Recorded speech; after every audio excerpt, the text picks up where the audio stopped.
Hello welcome. आज मैं एक ओसीडी वाला टिप्स लेकर के फिर से हाजिर हूं। ओसीडी का टिप्स, मैंने बहुत सारे ओसीडी के टिप्स से संबंधित वीडियो बनाए हैं। एक वही टिप्स आज फिर से आपके साथ साझा करना चाहता हूं। अगर आप इस टिप्स को समझ पाए तो काफी हद तक ओसीडी से बचने में राहत मिल जाएगी, ओसीडी भाग जाएगा। वो टिप्स है, जैसे हम एक खेत देखते हैं, घास का मैदान देखते हैं, उसके ऊपर रोज रोज एक स्थान से चला जाए, एक स्थान से गुजरा जाए तो उसमें एक निशान पड़ जाता है जिसे पगडंडी कहते हैं। और जहां पर रोज रोज चलेंगे वहां पगडंडी पड़ जाती है। उसी प्रकार मन का भी एक नियम है, रोज रोज एक जैसा कार्य करने से, एक ही व्यवहार करने से मन में भी पगडंडी बनती है, जिसे न्यूरो पाथवे कहा जाता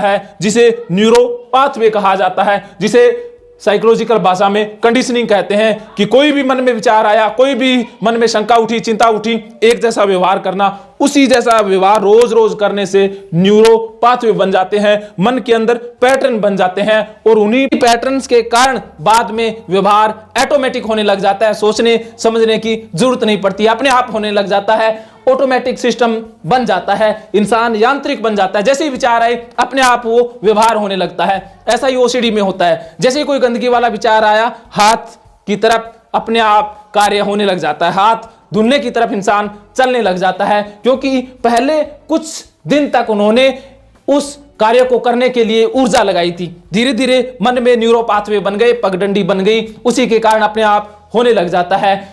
जिनके अंदर बुरे विचार आते हैं, रिलीजियस ओसीडी है, उनके अंदर जैसे ही बुरे सेक्सुअल विचार आए, भगवान का नाम या माफी मांगना अपने आप होने लग जाता है, क्योंकि ये कंडीशनिंग का परिणाम है।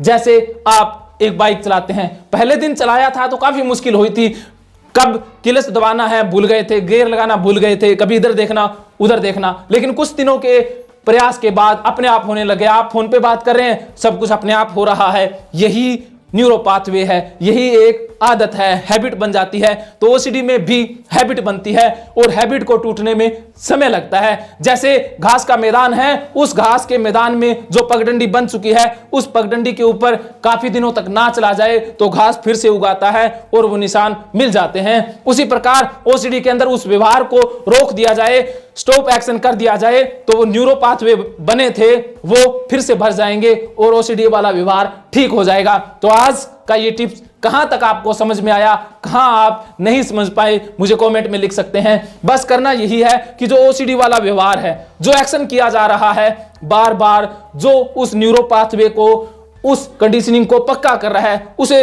रोक देना है, उस व्यवहार को करना नहीं है, बंद कर देना है। एंजाइटी चिंता हो रही है, उसको डाइवर्ट कर देना है, किसी और माध्यमों से उसे कम करना है। वो माध्यम क्या है, अलग अलग वीडियोज में आप देख सकते हैं।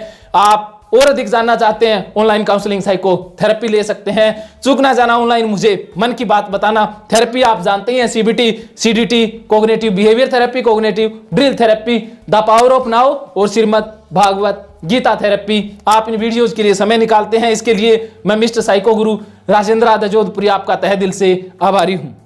Brother, it's caught in the crossfire.